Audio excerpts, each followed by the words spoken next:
अस्सलामुअलैकुम व्यूअर्स, आप देख रहे हो मेरा YouTube channel M Bilal academy. मेरा नाम है बिलाल। और अगर आप लोग नहीं जानते कि स्केलर्स क्या होते हैं, वेक्टर्स क्या होते हैं और इनके दरमियान का क्या फर्क है, फिजिकल क्वांटिटीज किसको कहते हैं और वेक्टर्स को हम किस तरह रिप्रेजेंट करते हैं और रेक्टेंगुलर कोऑर्डिनेट सिस्टम क्या होता है, तो ये वीडियो आपके लिए है। आपको ये वीडियो एंड तक देखनी होगी। तो अगर आप हो मेरे इस चैनल पर नए तो प्लीज मेरे इस चैनल को सब्सक्राइब कर लीजिए और बेल आइकन को क्लिक करना मत भूलिए।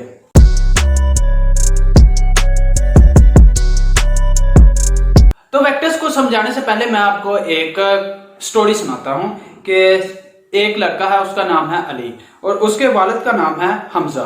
तो अली हर रोज बस के जरिए स्कूल भी जाता है और बस के जरिए वापस भी आता है। एक दिन बदकिस्मती के साथ उसके साथ होता यह है कि घर से वापस आते हुए उसकी जो बस है वो रास्ते में पंक्चर हो जाती है और उसके पास मोबाइल होता है, लेकिन वो जब उसको अपने बैग से निकालता है तो बदकिस्मती से जो मोबाइल की बैटरी है वो खत्म हो चुकी होती है, 2 से 3% रह जाती है। तो वो अपने वालिद को फोन करने की कोशिश करता है ताकि उसके वालिद साहब उसको आके पिक कर लें। तो वो अपने वालिद साहब को फोन करके कहता है कि स्कूल से 2 मीटर के फासले पर उसकी बस का टायर पंक्चर हो गया है, तो वो आके उनको पिक कर लें। वो इतना ही कह पाता है कि जो मोबाइल फोन है वो स्विच ऑफ हो जाता है। अब जब उसका वालिद स्कूल के पास आता है तो वो एक मुसीबत में फंस जाता है, क्योंकि इस स्कूल पर जब वो इस जगह पे आएगा तो इस जगह से 2 मीटर के फासले पर उसका बेटा है। तो क्या वो यहां पे है या फिर वो यहां पे है? तो सिर्फ 2 मीटर के फासले से हमें पता नहीं चल जाता कि उसकी एग्जैक्ट लोकेशन क्या है।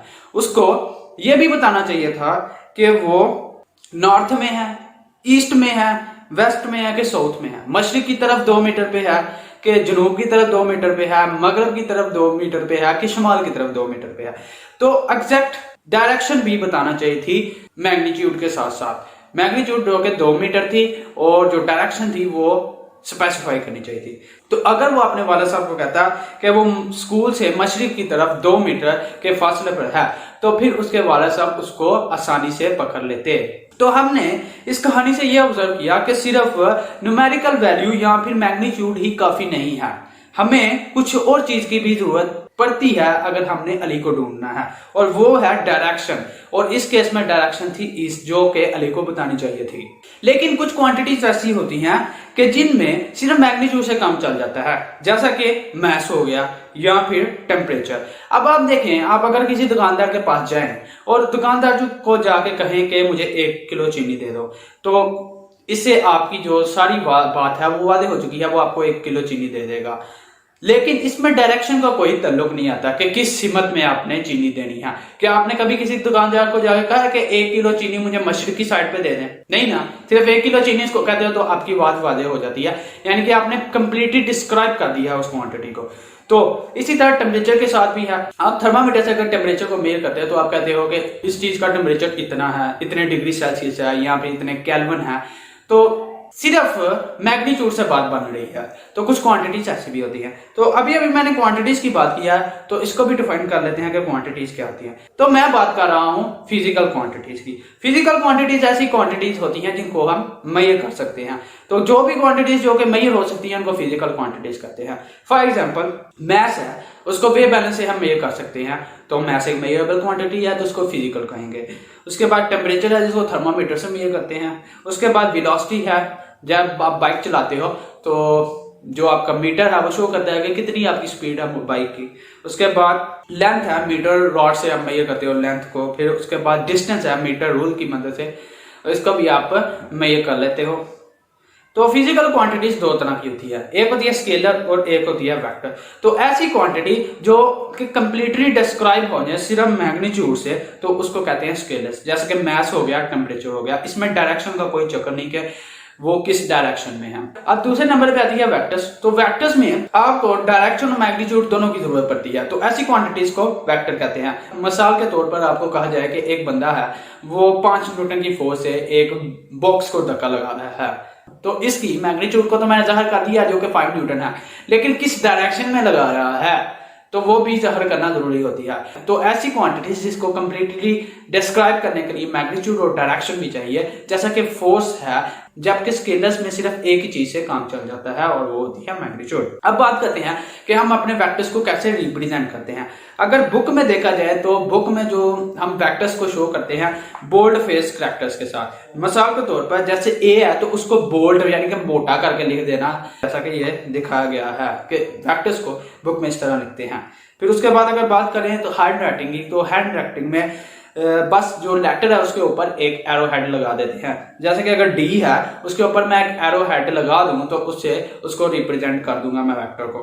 अगर हमें सिर्फ वेक्टर की मैग्नीट्यूड से ही वास्ता पड़ रहा है तो उसको बोल्ड करने के बजाय उसको सिर्फ लाइट फेस मोड में लिख दो। अब वेक्टर को ग्राफिकली कैसे रिप्रेजेंट करना है, तो अगर आपने वेक्टर को ग्राफिकली रिप्रेजेंट करना है तो उसके लिए एक लाइन सेगमेंट को इस्तेमाल करते हो आप और उसके ऊपर एक एरो हेड लगा देते हो।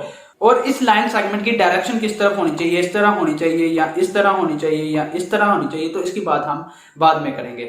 और इस लाइन सेगमेंट की लेंथ कितनी होनी चाहिए, इतनी होनी चाहिए, इतनी होनी चाहिए कि इतनी होनी चाहिए, इस बात का तयन हम कैसे करते हैं, तो ये चीज डिपेंड करती है कि आपके वेक्टर की मैग्नीट्यूड क्या है। अगर तो आपके वेक्टर की मैग्नीट्यूड ज्यादा है तो लाइन सेगमेंट की जो लेंथ है वो भी ज्यादा होगी, यानी कि मैग्नीट्यूड और लेंथ जो होगी लाइन सेगमेंट की वो डायरेक्टली प्रोपोर्शनल होगी। अगर मैग्नीट्यूड ज्यादा है तो लेंथ भी ज्यादा होगी लाइन सेगमेंट की, और ये चूजन स्केल के मुताबिक होती है।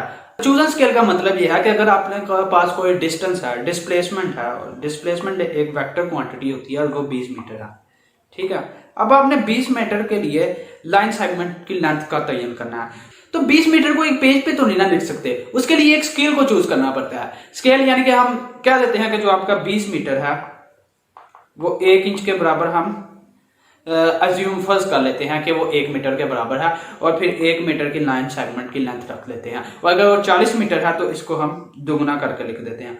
तो ये होता है स्केल का काम। अब रेक्टेंगुलर कोऑर्डिनेट सिस्टम की बात करते हैं कि दो रेफरेंस लाइंस को अगर मैं राइट एंगल पे रख दूं तो वो कोऑर्डिनेट एक्सिस कहलाती हैं। फॉर एग्जांपल ये दो लाइंस हैं और ये अगर 90 एंगल पे मैं रख दूंगा तो ये कोऑर्डिनेट एक्सिस कहलाएंगे। राइट एंगल यानी कि 90 का एंगल होता है।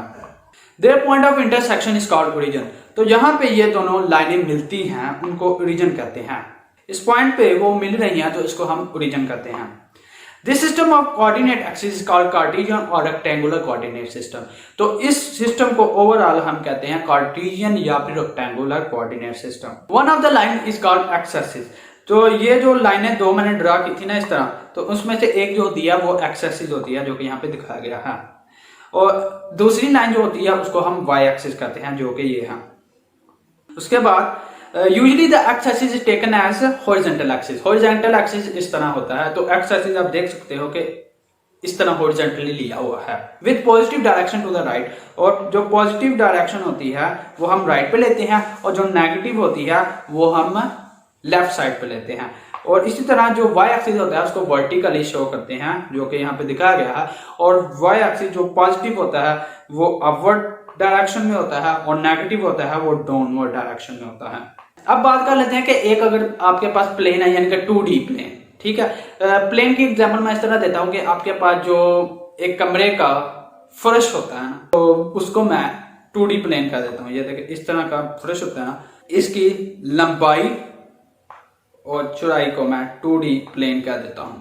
तो अगर मैंने यहां पे 2D प्लेन में वेक्टर की डायरेक्शन को शो करना है तो फिर मैं क्या करूंगा, समझ लीजिए कि आपके पास एक कोऑर्डिनेट एक्सिस है और आप जानना चाहते हो कि उसमें एक वेक्टर की डायरेक्शन को शो करना चाहते हो। आपका स्पेसिफिक वेक्टर ये है जिसको मैं पी कह देता हूं, उसका नाम है, और इसकी डायरेक्शन शो करनी हो तो आपने पॉजिटिव एक्स एक्सिस से एक एंगल बनाना है एंटी क्लॉकवाइज डायरेक्शन में। एंटी क्लॉकवाइज डायरेक्शन जो कि क्लॉक के उल्ट चलता हो, और क्लॉकवाइज यानी कि जो क्लॉक के मुताबिक चलता हो। तो एंटी क्लॉकवाइज डायरेक्शन में कोई भी आप एंगल रिप्रेजेंट कर दो तो वेक्टर की डायरेक्शन इस तरह हम शो करते हैं प्लेन में। तो ये एक आपके पास कोऑर्डिनेट एक्सिस है, तो आप इस हिस्से को एक कमरे का फर्श कंसीडर कर लीजिए, और यहाँ पे एक पॉइंट P है जहां पे आप जाना चाहते हो।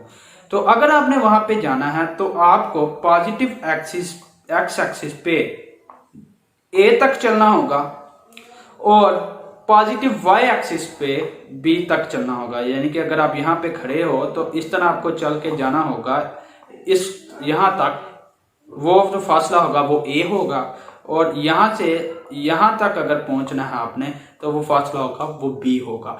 तो इस तरह आप पी पॉइंट तक पहुंचोगे, और ये सब कुछ 2 डायमेंशन में है। तो अगर आपने डायरेक्शन ऑफ वेक्टर को शो करना है स्पेस में तो फिर आपको 2 डायमेंशन से काम नहीं चलेगा, आपको 3 डायमेंशंस में काम करना पड़ेगा। जैसे कि रियल वर्ल्ड है, रियल वर्ल्ड में हम 3 डायमेंशन में काम करते हैं, और जो तीसरा एक्सिस होता है वो एक्स और वाई एक्सिस के परपेंडिकुलर होता है, यानी कि उनके साथ 90 का एंगल बना रहा होता है, और उस एक्सिस को हम जेड एक्सिस कहते हैं। ये हमारा एक्स एक्सिस है और ये वाई एक्सिस है, ठीक है। ये आप एक कमरा ही कंसीडर कर लीजिए, और ये फर्श है, ये दीवारें हैं, और ये दूसरी दीवार, बाकी दीवारों को मैं शो नहीं कर रहा, ठीक है। और ये है कोना आपके कमरे का।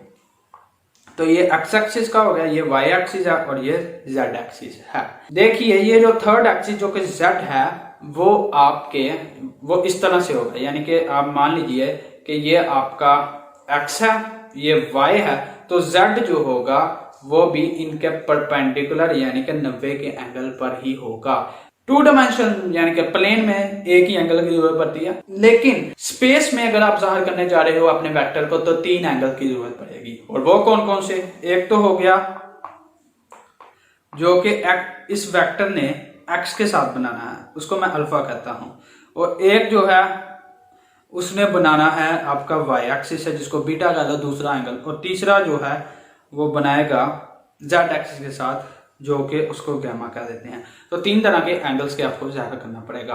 तो आपने इस कमरे के दरमियान में, यानी कि वो ऊंचाई में भी दरमियान में हो, लंबाई में भी दरमियान में हो, और चौड़ाई में भी दरमियान में हो, तो यहाँ पे जो पॉइंट होगा उसको अगर आपने डिफाइन करना है तो उसके लिए 3 पॉइंट्स चाहिए होंगे। आपको लेंथ भी पता होनी चाहिए कि वो कितनी लेंथ पे है, कितनी ऊंचाई पे है और कितनी चौड़ाई पे है। 3 चीजें आपको पता होनी चाहिए। तो अगर आपने इस चीज को लोकेट करना है तो आपको 3 कोऑर्डिनेट्स चाहिए। तो 3 पॉइंट वो होंगे ए बी सी, जो आपके प्लेन में सिर्फ 2 से काम चल जाता है।